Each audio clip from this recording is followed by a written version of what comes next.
Kita itu sering mendengar teriakan-teriakan bela Islam, bela Allah. Ada dari kalimat bela tauhid. Belakangan yang lagi rame bela toa, tawa dibela ya, bela toa. Yang baru rame juga Pak Kades, bela sertifikasi halal. Artinya Bapak Ibu, menolong agama Allah itu bukan teriak-teriak demo, apalagi demo berjilid-jilid. Menolong agama Allah itu yang konkret, menolong orang yang lemah. Makanya kita hari ini partisipasi bedah rumah, luar biasa.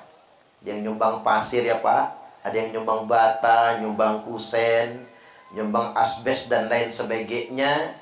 Ini bentuk konkret kita menolong agama Allah. Assalamualaikum warahmatullahi wabarakatuh. Kepada segenap kaum muslimin dimanapun Anda berada, khususnya masyarakat Ululung Raya dan sekitarnya, hari ini gerakan sedekah 1000 hari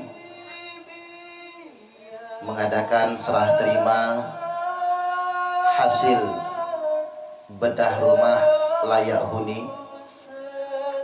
Pada kesempatan kali ini penerima program bedah rumah layak huni gerakan Serbu adalah Bapak Poniman beserta keluarga, dan sekarang kita hadir di rumah yang telah dibedah, rumah sederhana namun layak huni. Mudah-mudahan ini semua menjadi barokah dan ini menjadi implementasi bukti nyata kita menolong agama Allah Subhanahu wa taala.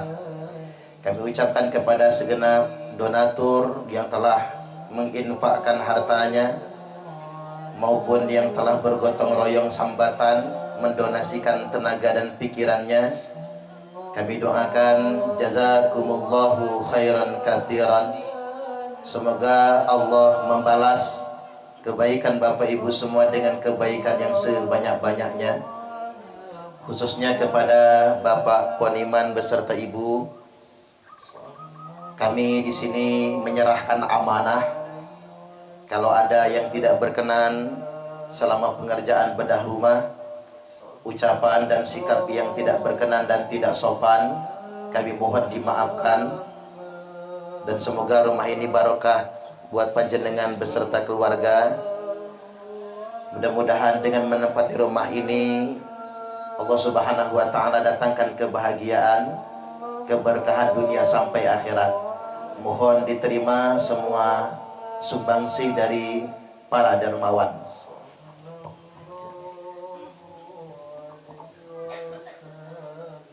Baik, mudah-mudahan barokah ya Pak. Ya, Ibu. Pak Kades, silakan Pak Kades.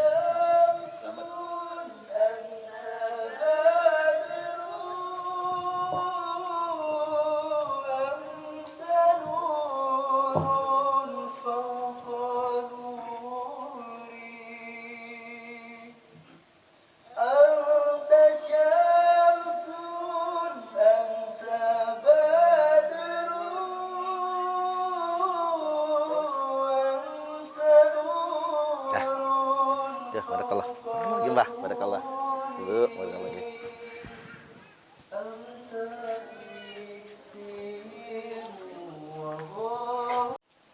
Bapak Kepala Desa Ululung Raya, yakni Bapak Marioto, semoga beliau sehat dan panjang umur. Selanjutnya yang saya hormati Bapak Kepala Dusun. Dusun berapa ini Pak? Dusun apa namanya? Sukototo ya, Pak Kadus Sukototo, yakni Pak Agus. Namanya keren Agus ya Pak. Saya pikir namanya juga agak katrok, ternyata enggak. Namanya Kades Marioto. Penerima bedah rumah Poniman gitu. Sing ceramah Suparman gitu. Kalau kadusnya keren Agus Sodri kan, keren-keren. Selanjutnya yang saya hormati Bapak Ketua RT, Pak Kaum, Pak Sukidi. Sanes Mukidi ya Pak, tapi Sukidi ya. Selanjutnya yang saya hormati Koordinator Serbu Wilayah Natar Lampung Selatan, yakni Bapak Ustadz Gatot Subianto, beserta Koordinator Lapangan Tim Serbu kawasan Natar Lampung Selatan yang tak dapat saya rinci satu persatunya. Bapak-bapak dan ibu-ibu semua, para dermawan. Datang nih Mbak Suryati saking Sukadamai ya, pengusaha arit. Tak lihat jenengan tuh dagang arit ya, dagang arit. Jadi kalau jenengan mau beli arit sama koret sama Bu Suryati aja lah. Mudah-mudahan nanti jenengan koordinator Serbu Sukadamai ya, kita bedah rumah di sana.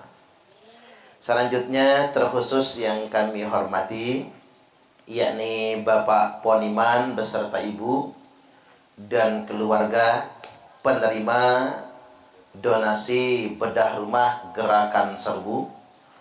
Mudah-mudahan beliau berdua beserta anak-anak dan cucu-cucunya, punya anak cucu ya, anak-anak dan cucu-cucunya solih dan solihah semua, rezekinya diberkahi, dilancarkan, bisa munggah haji, amin amin ya rabbal alamin. Baik Bapak Ibu hadirin wal hadirat rahimakumullah, saya ini tausiah nggak panjang karena kita ini mau kunjungan ke 10 rumah duafa binaan Gerakan Serbu yang sudah dibedah rumahnya sebelumnya, dan akan kita dokumentasikan dan akan kita rilis. Mudah-mudahan donatur yang duitnya udah nggak berseri itu bisa nyumbang lebih besar, sehingga program bedah rumahnya bisa disupport lebih banyak untuk di kawasan Natar Lampung Selatan ini. Karena di Indonesia ini belakangan banyak crazy rich. Tahu crazy rich Bu? Sugihnya nganti edian Bu. Saking sugihnya itu sampai gila-gilaan gitu. Di Indonesia itu banyak. Cuman kadang-kadang yang kita sayangkan mereka cuman pamer harta. Padahal pamer itu kan menyakitkan, betul nggak? Kalau kata orang bijak, jangan pamer kekayaan di tengah-tengah orang miskin. Jangan pamer perut kenyang di dekat orang yang lapar. Jangan pamer kebahagiaan di dekat orang yang sedang susah. Jangan pamer kesehatan di dekat orang yang sedang sakit. Jangan pamer kemesraan di dekat orang yang jomblo. Ada yang jomblo kan nih? Mbak Surya jomblo lah. Saya nggak tahu ngapa Ustadz Gatot ngode kayak gitu tadi ya. Kok jadi mak comblang saya ya? Enggak guyon aja itu Bapak Ibu. Jadi memang kita mesti bijaksana. Mudah-mudahan orang-orang yang dermawan mau menyisihkan hartanya untuk bersedekah. Allahumma amin. Belakangan ini begini Bapak Ibu, kita itu sering mendengar teriakan-teriakan bela Islam, bela Allah. Ada dari kalimat bela tauhid. Belakangan yang lagi rame bela toa, tawa dibela ya. Bela toa. Yang baru rame juga Pak Kades, bela sertifikasi halal. Orang kok kadang-kadang mudah betul menggunakan slogan-slogan agama. Aslinya kayak mana sih bela Islam itu, bela agama Allah itu? Kalau kita ingin merujuk kepada Al-Quran terlebih dahulu, a'udzubillahi minasyaitonir rajim. Ya ayyuhalladzina amanu kunu ansarallah. Wahai orang-orang yang beriman, jadilah kalian semua penolong-penolong agama Allah. Kama qala Isa bin Maryam, sebagaimana Isa bin Maryam berkata, lil hawariyin, untuk pengikut-pengikut setianya, man ansari ilallah, siapa sih yang akan menolong aku dalam rangka memperjuangkan agama Allah? Qala al-hawariyuna nahnu ansarullah. Al-hawariyun itu berkata, kami yang akan menolong agama Allah. Ini bahasanya kalau cuma sampai di situ masih ngambang. Lalu apa sih konkretnya bela Islam itu? Apa dengan demo? Bukan.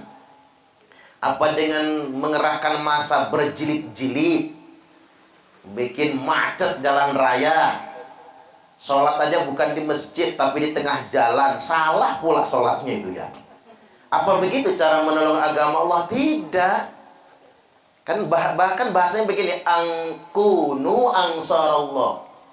Jadilah kalian semua penolong Allah. Kok Allah ditolong ya?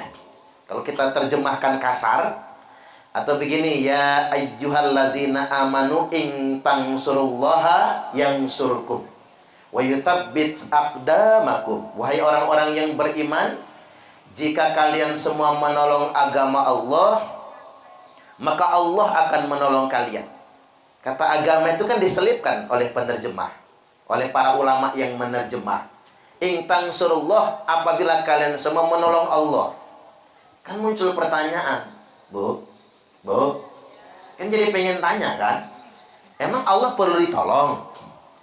Nah kan ini butuh penafsiran yang tepat. Bagaimana sih cara menolong Allah itu? Nah, dijelaskan dalam hadis Nabi. Hadis Qudsi ini, Allah Subhanahu wa ta'ala nanti di hari kiamat nanya sama kita semua, anak-anak Adam. Ya bna Adam, wahai anak Adam, kata Allah, maritu falam ta'udni, aku sakit, tapi ngapa kamu nggak menjenguk aku? Anak Adam bingung. Ya Allah, kata anak Adam, memang sampean sakit tah? Memang kamu sakit tah? Kok Tuhan sakit? Wa anta rabbul alamin, sedangkan engkau Rabb semesta alam. Masa kami nolong Tuhan yang sakit, padahal dia Tuhan semesta alam? Bingung anak Adam ini. Kata Allah, ada tonggomu yang sakit, ada kerabatmu yang meriang, tapi engkau tidak menjenguknya. Ya ibna Adam, istat'amtuka falam tut'imni. Wahai anak Adam, aku lapar, kata Allah. Minta makan kepadamu, mengapa engkau tidak kasih aku makan? Loh, kata anak Adam, mosok Tuhan kelaparan? Emang Gusti Allah makan, begitu? Apa kata Allah? Ada tetanggamu yang lapar, ada yang saudaramu tak kebeli beras, minta makan kepadamu, tapi tidak engkau beri makan. Artinya Bapak Ibu, menolong agama Allah itu bukan teriak-teriak demo, apalagi demo berjilid-jilid. Menolong agama Allah itu yang konkret, menolong orang yang lemah. Makanya kita hari ini partisipasi bedah rumah, luar biasa. Yang nyumbang pasir ya Pak, ada yang nyumbang bata, nyumbang kusen, nyumbang asbes dan lain sebagainya. Ini bentuk konkret kita menolong agama Allah. Tapi masih ada utang ini. Berapa utangnya ya? 2 jutaan lebih ya. Ini belum asbesnya katanya belum dibayar. Makanya jenengan yang bawa duit siap-siap nih. Kita mau sumbangan bareng-bareng. Nanti dari saya 500.000 lah Ustadz ya. Jadi biar support ya, biar support. Kalau yang nggak bawa duit Bu, nggak usah pening. Cincinnya dilepas. Ya dong, sedekah nolong agama Allah. Percuma teriak demo berjilid-jilid. Orang cuma teriak-teriak bikin rusuh aja Republik ini Bapak Ibu. Nah ini yang benar tuh yang begini. Kita berbagi makan, berbagi sembako. Apa kata Syekh Abdul Qadir Al-Jailani? Sesuap nasi yang engkau masukkan ke dalam perut orang yang lapar, itu lebih baik daripada membangun 1000 masjid jamiah. Kan berhenti dulu umat Islam itu mempermewah masjid. Karena walaupun masjidnya mewah, tetangga masjid ada yang nggak kebeli beras, ada yang berobat nggak mampu bayar, ada yang rumahnya doyong tidak mampu diperbaiki, ada yang mau bayar SPP sekolah nggak kebayar, Ada yang mondok sudah berbulan-bulan nggak bayar sahriyah. Nah ini yang penting sebetulnya. Makanya Nabi sampai mengingatkan, la taqumus sa'ah, tidak akan terjadi hari kiamat hatta yatabahad nasu fil masajid, sehingganya manusia berlomba-lomba mempermewah masjid. Ya Allah nggak suka, Nabi juga kurang suka kalau umat Islam hanya berhenti pada mempermewah masjid tapi lupa berbagi untuk sesama. Karena agama sebenarnya bukan di mimbar, dakwah sebenarnya bukan di panggung-panggung ceramah, tapi dakwah yang sebenarnya ada di tengah-tengah masyarakat yang lemah. Maka benar kalau kata orang bijak, orang kaya bolak-balik umroh dengan alasan rindu rumah Allah, padahal Allah lebih rindu dengan orang kaya yang berbagi dengan fakir miskin. Setuju nggak kira-kira? Ini karena kita upload, Bu, biar orang kaya itu pada denger. Umroh kan mahal sekarang. Karena ini ada karantina lah, ada ini itulah. Umroh itu 38 juta. Ada yang 42 juta. Paling murah itu 33 juta. Alangkah baiknya kalau uang itu dibagiin sama masyarakat miskin. Setuju nggak kira-kira? Baik banget itu. Apalagi orang yang sudah haji, sudah pernah umroh, sudahlah libur dulu umrohnya, mending kita berbagi dengan sesama. Wong kita nggak akan pernah rugi, buktinya kita bisa bedah rumah. Kita bisa bedah rumah ini bukan karena kita kaya raya, betul nggak kira-kira? Karena kita sedia berbagi. Coba rumah sebagus ini, selayak ini untuk dihuni, ini semua karena orang yang dermawan. Benar kalau kata Pak Kades tadi, Pak Marioto, masyarakat punya peran, pemerintah juga punya peran. Tapi memang kalau program pemerintah banyak syaratnya ya Pak ya, banyak aturannya. Selip dikit ditangkap jaksa, kan begitu. Makanya pening gitu. Makanya sebetulnya gerakan berbagi itu jangan nunggu pemerintah yang nggak kelar. Gerakan berbagi itu harus dari masyarakat, bottom up. Kita yang berpartisipasi, nah pemerintah memfasilitasi. Setuju nggak kira-kira? Mengapa di Rirung Raya ini kita lancar bedah rumah? Karena Pak Marioto support, mendukung. Coba kalau kepala desa nggak dukung, kadus nggak dukung, Pak, ya nggak bisa jalan. Karena ini kan gotong royong, kan kita sambatan, betul nggak kira-kira? Ya Serbu ini cuma komunitas, nggak punya kewenangan. Eksekutif bukan, yudikatif bukan, legislatif bukan, Bapak Ibu nggak punya kewenangan, Pak. Jadi ketika Serbu ingin mengumpulkan warga untuk sambatan gotong royong, kalau kata Pak Kadus jangan, ya nggak bisa lah. Betul nggak kira-kira? Apalagi gerakan Serbu mau ngumpulin jimpitan. Pak Kadusnya mendelik, awas. Kalau ngambil jimpitan dari warga, tak pidanakan kamu. Ya nyerahlah gerakan Serbunya. Ya cukup bagaimana support. Pemerintah support. Karena ini buat kita bareng-bareng. Dan tapi saya perlu ingatkan kepada tim Serbu, dimanapun beraktivitas harus atas izin dari pemerintah. Karena pemerintah itu sakral, Bapak Ibu, disebutkan dalam Al-Quran. Ati'allaha wa ati'ur rasulah wa ulil amri minkum. Taatilah Allah, taatilah Rasul dan pemerintah yang ada di antara kalian semua. Ya kalau nggak taat sama pemerintah Rirung Raya, ya pindah dari Rirung Raya ini. Setuju nggak kira-kira? Iya kan, ya pindah ya Pak ya. Negara itu punya aturan kok. Nggak mau taat sama pemerintah Republik Indonesia, pindah dari Indonesia. Ada yang membanggakan Erdogan, tahu Erdogan nggak? Kelapa muda tahu. Erdogan itu Turki kan begitu ya. Ya sudah kata saya, sampean pindah ke Turki. Nggak usah mentaati pemerintah Republik Indonesia. Kalau nggak taat sama pemerintah kita, ya pindah ke Turki atau pindah ke Amerika dan lain sebagainya. Ini jadi saling mendukung satu sama lain. Kelebihannya komunitas seperti gerakan Serbu ini nggak usah pusing audit, nggak usah pusing laporan. Kita yang penting saling percaya bersama-sama. Itulah enaknya. Tapi kalau program pemerintah Bapak Ibu ada laporannya, ada proposalnya, ada auditnya, maladministrasi sedikit ada pidananya. Riweuh memang.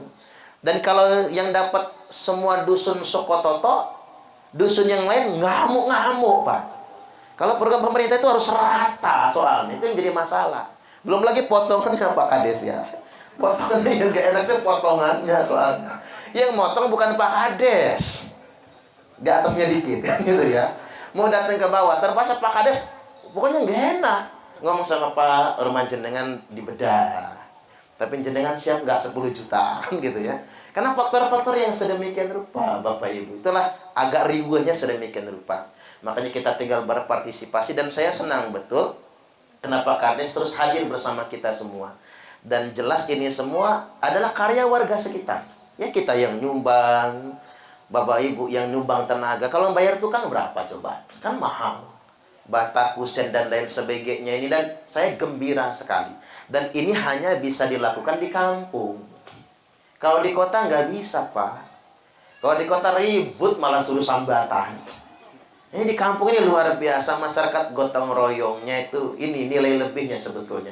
Makanya saya pikir-pikir, orang kampung itu lebih kaya daripada orang kota. Coba kalau orang kota datang ke kampung. Kalau orang kota datangnya ke kampung, orang kampung sibuk kan? Manjat kelapa. Udah ketahuan tuh mau bikin sayur santan. Manjat kelapa, ngunduh nangka, gori ya Bu. Nah, ini mau nyayur kebo katanya. Nyayur gori, habis itu nangkap ayam. Dipancing-pancing, ayamnya nggak dapat, hanya dibedil ayamnya ya. Orang kota itu belum boleh kemana-mana. Saudara jauh datang belum boleh kemana-mana kalau belum makan dulu. Ini orang kampung. Bukan karena mereka kaya, karena hati mereka yang kaya, jiwa mereka yang dermawan. Coba jajal giliran orang kampung main ke kota. Tiba main di kota, saudaranya yang di kota Bandar Lampung. Baru duduk 15 menit ditakoni, habis ini mau kemana lagi? Ngusir. Kan diusir. Apa orang kaya itu lebih miskin? Tidak. Secara materi mereka lebih banyak. Tapi apa sebabnya orang kota jadi begitu? Karena terlalu banyak cicilan. Mobil nyicil, rumah nyicil, motor nyicil, kursi nyicil, kulkas nyicil. Makanya orang kampung, walaupun rumahnya gede geribe, rumahnya apa adanya, bisa ngejamu orang kota karena nggak punya cicilan. Makanya dermawan itu urusan hati, kaya itu urusan jiwa kita semua. Makanya benar kalau kata orang bijak, kaya itu bukan soal harta, tapi kaya itu soal rasa. Mudah-mudahan kita semua benar-benar dikayakan oleh Allah Ta'ala. Allahumma amin. Baik, yang berikutnya yang perlu saya ingatkan, punya mental berbagi itu bagus. Karena tangan di atas lebih baik daripada tangan di bawah. Setuju gak kira-kira? Nabi bersabda, innakum asbahtum fi zamanin, zaman biyen, zaman para sahabat adalah zaman, kata Nabi, fi zamanin, kalian semua ada di suatu zaman di mana kathirin fuqahauhu, zaman yang banyak ulamanya. Jadi nek zaman biyen itu Pak, ulamanya banyak, fuqahanya banyak. Kemudian wa qalilin khutabauhu, sedikit tukang ceramah. Wa kathirin mu'tuhu wa qalilin su'aluhu wa kathirin mu'tuh. Zaman itu adalah zaman sedikit sekali orang yang nada, sedikit sekali orang yang minta, terlalu banyak orang yang ngasih. Makanya di zaman Umar nggak ada yang mau menerima zakat. Jadi mustahik yang nerima zakat itu nolak-nolak. Nih Bu, zakat untuk penjenengan nolak. Nih Pak, zakat buat penjenengan nolak. Banyak yang ngasih, sedikit yang minta. Itu zaman dahulu. Bu, zaman sekarang banyak yang ngasih apa banyak yang minta? Kebalikannya. Nah kata Nabi, wasayati zamanu, nanti akan datang suatu zaman, qalilun fuqahauhu, sedikit ulamanya. Makanya tak kasih tahu kali panjenengan, zaman sekarang jangan mudah ketipu oleh orang yang berjubah agama. Apalagi pakai jubah agama tujuannya untuk politik, memecah belah umat. Jangan mau ketipu. Karena ulama beneran langka zaman sekarang ini. Kalau zaman dulu mah banyak. Terlalu banyak, terlalu sedikit ulamanya, wa kathirun khutoba'uhu, dan terlalu banyak tukang ceramah. Nah, zaman sekarang ini banyak tukang ceramah. Apalagi tukang ceramahnya dikit-dikit bersumpah. Wallahi, demi Allah, demi Allah. Kalau kata Imam Syafi'i, orang yang mudah bersumpah itu tandanya dia tidak takut sama Allah. Orang yang mudah bersumpah itu tandanya dia suka berbohong. Bu, tak kasih tahu ya. Orang yang mudah bersumpah itu tukang bohong. Makanya bapak-bapak ini ketahuan lah. Pak Agus saja. Demi Allah, aku nggak selingkuh, ketahuan. Makanya Bu Agus, kalau Pak Agus main sumpah demi Allah, ketahuan itu. Makanya kalau ngelihat orang Pak demi Allah dikit-dikit ngangkat Quran di atas kepala mubahalah, kan gitu kan? Kayak di TV-TV di media sosial itu Pak, dikit-dikit bersumpah, bohong dia. Nah, yang berikutnya kata Nabi, di akhir zaman ini qalilun mu'tuhu kathirun su'aluhu wa qalilun mu'tuhu. Di akhir zaman ini terlalu banyak yang nadah, terlalu banyak yang minta BLT. Terlalu sedikit yang ngasih. Payahlah Pak Kades. Orang Indonesia jadi sugih-sugih, tapi mentalnya yang miskin. Coba, ibu-ibu itu rata-rata kan sekarang punya Android, betul nggak? Punya Android. Oh, kalau selfie pakarnya, oh wayahi selfie, mulutnya mengot. Mama kan gitu, pakai 2 jari, twing. Ada maknanya itu Pak, jadikan aku yang kedua. Iya. Makanya kalau ibu-ibu sudah begini, kode tuh sebenarnya minta nambah lagi. Ibu-ibu HP pengen bagus, pengennya Android, pakai kuota. Dikit-dikit jalan-jalan nang kebun karet, upload. Iya. Jalan-jalan ke kampung Vietnam, upload. Ke lembah hijau, upload. Nang pantai, upload. Makan nang begadang, upload. Dibilang melarat, marah. Nggak dapat BLT, ngamuk. Saya tuh berharap Pak Kades, masyarakat Rurung Raya ini pas dengan bagi BLT nolak semua. Pak Kades, kami masyarakat Rurung Raya nggak mau nerima BLT. BLT-nya buat pembangunan saja. Cocok nggak kira-kira? Pahit. Ngimpi Pak Kades, ngimpi. Wong sugih aja minta bagian. Yang ketemuan Pak Kadus bagi BLT, apa kata masyarakat, payah Pak Kadusnya nepotisme, saudaranya dapat semua, yang lain mah jarang-jarang. Pak Kadus nepotisme, nggak adil. Panas Pak Kadus mendengar itu, lapor sama Pak Kades. Nanti yang keluarga saya itu coret-coret semua aja itu. Bagi yang berikutnya biar orang lain saja. Apa aman? Tambah panas. Keluarganya, saudaranya protes semua, payah, nggak ada guna jadi saudara, jadi Kadus. Orang lain kebagian, kita nggak kebagian. Aduh, repot. Urusan nggak selesai Bapak Ibu. Karena ngapa? Kita ini terlalu banyak yang bermental nada. Coba sih kita berpikirnya bukan ngambil, tapi berbagi. Saya ini mau bagi pengalaman Bapak Ibu. Ya karena saya ini bukan orang yang keturunan crazy rich, bukan Pak. Saya juga orang kampung. Kampung saya itu bisa keukur kan. Baru 5 tahun nggak nyampe masuk listriknya. Balikan saya orang umbul Pak. Masih mending di sini lah, jalannya hot mic halus. Hebat Pak Kades. Jalannya hot mic kan begitu ya. Tepuk tangan dulu. Kamu saya mah kampung. Jadi baru masuk listrik.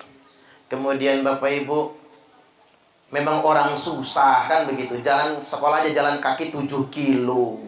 Jadi pengalaman sedemikian rupa. Begitu saya merantau, kemudian sudah berkeluarga, ya jajal-jajal ngisi-ngisi khutbah di kantor-kantor Pemda ya Pak. Dapat rezeki suruh mangkat umroh. Alhamdulillah. Tapi suruh buat surat keterangan tidak mampu. Nah itulah masalah. Saya sih nggak sugih, masih ngontrak kok waktu itu. Masih ngontrak, punya motor Fit X 2008 itu. Tapi dikasih orang. Karena kasihan, saya kan ngajar ngaji numpak sepeda.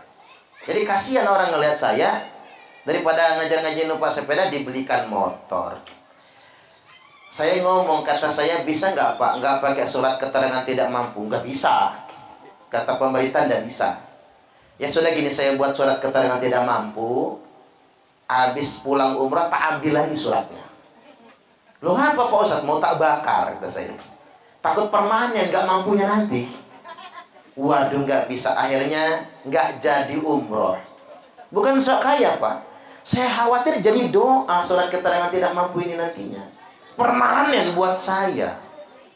Nggak jadi umroh. 3 bulan pas setelah saya nolak umroh, Haji Khairuddin, pengusaha tambak dari Jakarta, telepon, ngomong-ngomong, obrol-obrol, transfer 35 juta untuk mangkat haji. Alhamdulillah. 2012 mangkat saya haji.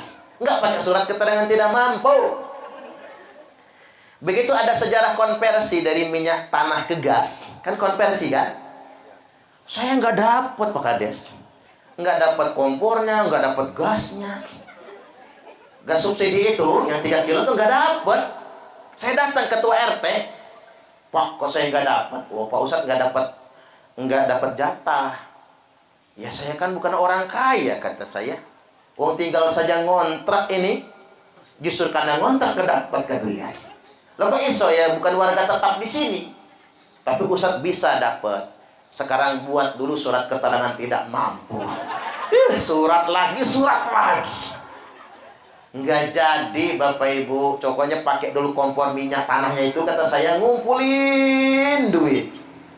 Cukuplah terkumpul 550.000. Ya gede itu duit itu zaman itu. Gede banget. Belilah saya kompor yang 2 tungku sama gas 12 kg. Jadi saya dari awal pakai gas sampai sekarang belum pernah pakai gas yang 3 kilo. Kalau sekarang yang malu-maluin juga lah ya, kalau pakai gas 3 kilo itu. Artinya Bapak Ibu, bukan karena saya kaya, tapi saya nggak mau bermental miskin. Kalau bisa tangan di atas lebih baik daripada tangan di bawah. Gitu dong kita. Jangan tuh yang sudah dapat PKH, kalau sudah merasa kaya, lapor Pak Kades. Pak Kades, saya sudah kaya sekarang. Stop PKH saya. Ganti sama yang gak mampu. Kirim dulu sama Pak Poneman. Tepuk tangan betul ini. Ada gak kira-kira? Nggak ada. Ngimpi. Kita ini mental yang salah sebetulnya. Ngimpi tadi itu. Allahu Akbar. Kalau semua bangsa Indonesia itu semengerti itu, ya gak repot-repot amat ngurus negara ini sebetulnya. Kita ini Bapak Ibu, waduh, mental yang miskin sebetulnya. Oh, apalagi saya geli banget itu kalau orang ngomong begini. Enak zaman Pak Harto, pret, kata saya. Enak apanya? Ya jangan gitu, ge. Karena begini Pak, bapak saya itu namanya orang Sumatera Pak. Pinter buka hutan. Ogan semende itu, kalau urusan buka hutan, pakarnya. Pohon segede-gede rumah ditebang Pak, pakai kampak. Pakai beliung itu. Tahu beliung? Maka ada puting beliung kan? Putingnya aja bikin gegeran tuh. Putingnya doang Pak bikin gegeran itu. Subhanallah. Pakai nebang pakai itu. Begitu sudah kebuka 4 hektar nebang. Pokoknya kalau ahli bikin hutan, buka hutan, Ogan Semendo. Pakarnya itu Pak. Tapi udah di sekian tahun digarap ditinggalin. Orang Jawa yang menggantikan nanam peladangan. Orang Jawa itu paling istiqomah itu. Pokoknya kalau dari tempat itu orang Jawa, hidup aja dunia itu rasanya. Tapi kalau urusan nebang pohon, Sumatera, Ogan Semendo. Makanya ada istilah Jamesbon. Jemes semende, besar di kebun. Jadi udah di kebun dibuka Pak, 4 hektar. Udah ditanam kopi. Wayahnya ngagung. Ngagung itu apa? Panen tahun ketiga. Wow, panen raya. Sama pemerintah Orde Baru wajib ditutup. Rakyat itu ngemis Pak, nganti nangis minta panen dulu. Karena udah mateng kopinya. Minta panen dulu.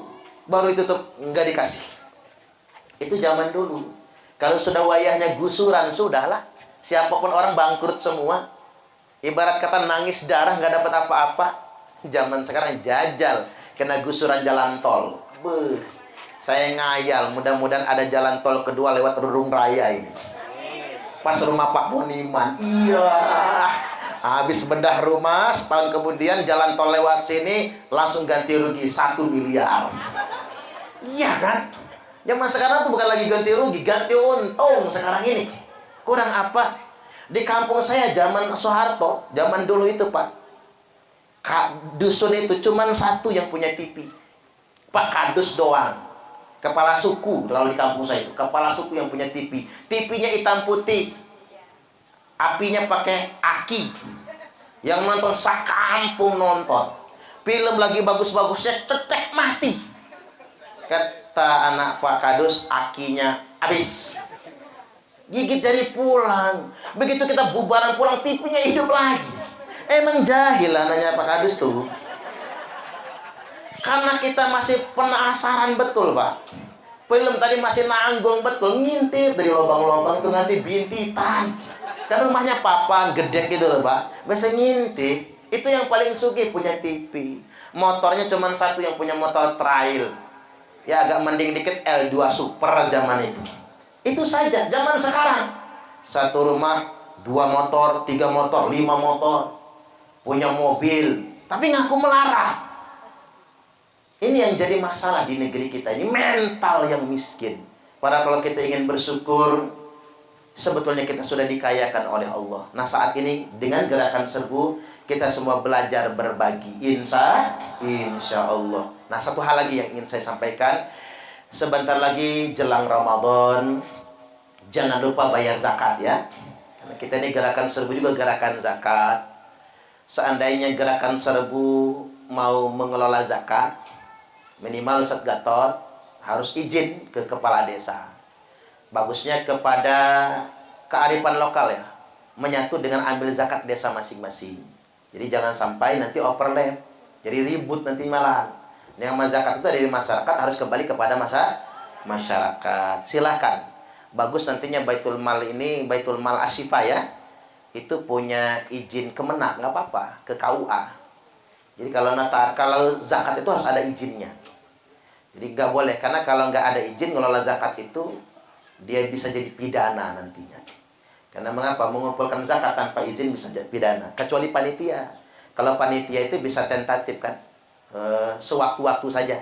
Selesai pekerjaan ya dibubarkan. Kita berkoordinasi sedemikian rupa. Tapi yang jelas jangan lupa bayar zakat.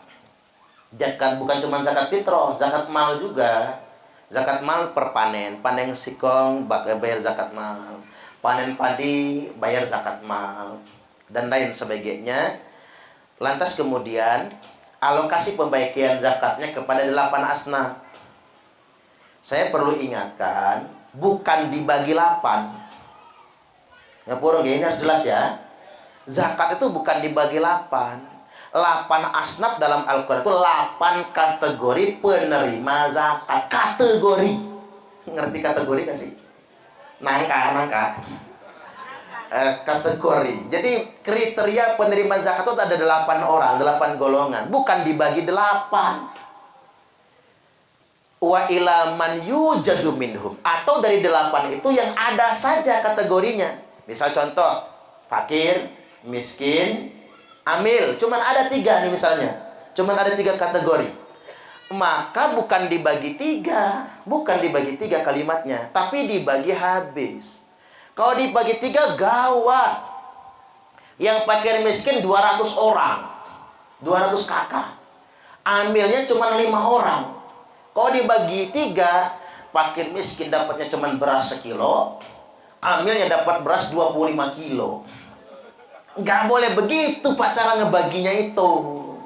Jadi bukan dibagi 3. Kecuali kalau amilnya itu bekerja tiap hari. Ini kan cuma sewaktu-waktu kan. Bagi habis caranya. Jadi bagi habis, fakir 100, miskin 50, amil 20 misalnya Pak. Mu'alaf 5 misalnya. Di total jumlahnya baru dibagi habis. Jadi dapatnya sama. Kalau 5 kilo, 5 kilo semua dapatnya. Kalau 10 kilo, ya 10 kilo semua. Kalau 100.000, 100.000 semua. Setuju nggak kira-kira? Aslinya begitu cara ngebaginya itu. Kecuali kalau amilnya sudah bekerja tiap hari. Dari awal tahun sampai akhir tahun, maka amilnya mendapat 1/8-nya. Gajian. Tapi kerjanya tiap hari, sepanjang tahun. Makanya di zaman Nabi, amil itu adalah panitia. Amil itu adalah PNS pertama kali. Tapi kita ini amilnya bukan bekerja tiap hari, hanya sewaktu mendekati Idul Fitri saja, maka caranya dibagi habis. Baik, demikian. Nggak usah panjang lebar. Nah, satu lagi yang ingin saya sampaikan. Ya, kalau sampai urung raya, masalah sertifikasi halal ya Pak. Itu jangan hoax. Jangan percaya dengan omongan orang yang mak jelas. Saya bukakan dulu dokumennya sebentar, biar jelas. Minta waktu dikit aja lagi.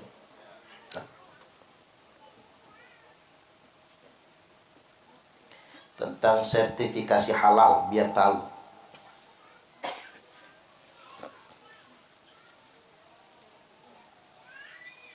Ya, begini. Sertifikasi halal itu, Bapak Ibu, mengapa sekarang nggak lagi di MUI, tapi di Kemenak? Jawabannya, MUI itu bukan pemerintah. Pemerintah itu ada 3. 1, eksekutif. Nah, kayak Pak Kades. Pak Kades eksekutif. Makanya wajib kita mentaatinya, karena ulil amri. Yang kedua, legislatif, pengawas. Kemudian yang ketiga, yudikatif, penegak hukum. Nah, MUI itu eksekutif bukan, yudikatif bukan, legislatif juga bukan. Jadi dia tidak bisa menegakkan aturan dan tidak bisa memberi sanksi. Contoh misalnya nih, ada orang bikin rumah makan tidak halal, tapi dia tidak menjelaskan. MUI tidak bisa berbuat apa-apa. Karena MUI cuman majelis saja, Pak, tempat berkumpul saja para ulama. Maka yang punya kewenangan itu eksekutif. Makanya kalau eksekutif yang punya kewenangan, nanti orang bisa diwajibkan semua punya sertifikasi halal. Nah, seandainya ada orang yang tidak sertifikasi halal, bisa disanksi oleh negara. Karena penyelenggaranya adalah Kementerian Agama. Kementerian Agama itu eksekutif. Jadi kita juga aneh, ngapa sih urusan sertifikasi halal itu kok yang mengurus ormas, bukan pemerintah? Di negara lain, ya pemerintah yang mengurusnya, yang punya kewenangan. Karena kalau yang diurus oleh pemerintah, aturan bisa ditegakkan, yang melanggar bisa disanksi, bahkan bisa dipidanakan. Dan pelaksana undang-undang itu kan selalu pemerintah kan, bukan masyarakat sipil. Ini yang pertama. Yang kedua, bukan berarti Kementerian Agama itu mengabaikan MUI. Alurnya begini Bapak Ibu. Permohonan ini pelaku usaha. Kemudian dimasukkan ke BPJPH. Itu Kementerian Agama, Pak. Badan Jaminan Produk Halal, pokoknya begitulah ya. Itu malah direkturnya itu, dirjennya itu ya Pak, orang Lampung itu. Pak Akil, Dr. Akil Irham, dosen saya di UIN dan di Intan. Habis itu nanti penetapan, masih di Kementerian Agama. Lalu pengujian, yang uji siapa? Ahli. Ahli dari mana? Ya ahli macam apa namanya? POM begitu kan? Diuji oleh ahli. Setelah diuji oleh ahli, baru dimasukkan ke MUI, Komisi Fatwa. Nah, Komisi Fatwa nanti memfatwakan produk ini halal. Setelah dipatwakan produk ini halal, baru kembali ke BPJPH lagi untuk dikeluarkan sertifikat halal. Jadi hoax ya. Kementerian Agama tidak mengabaikan MUI. Justru untuk menetapkan halal atau tidak, MUI nanti yang menetapkannya, tapi yang mengeluarkan sertifikatnya tetap Kementerian Agama. Nah, karena yang mengeluarkannya adalah Kementerian Agama, ada konsekuensi hukum ketika orang melanggarnya. Jadi itu sudah langkah terbaik. Ya, andai kata sampai ke sini informasi begitu, sudah tahu jawabannya. Baik, demikian. Mudah-mudahan ini semua bermanfaat. Dan kita, doanya siapa, Do? Langsung ya? Ya, kita berdoa.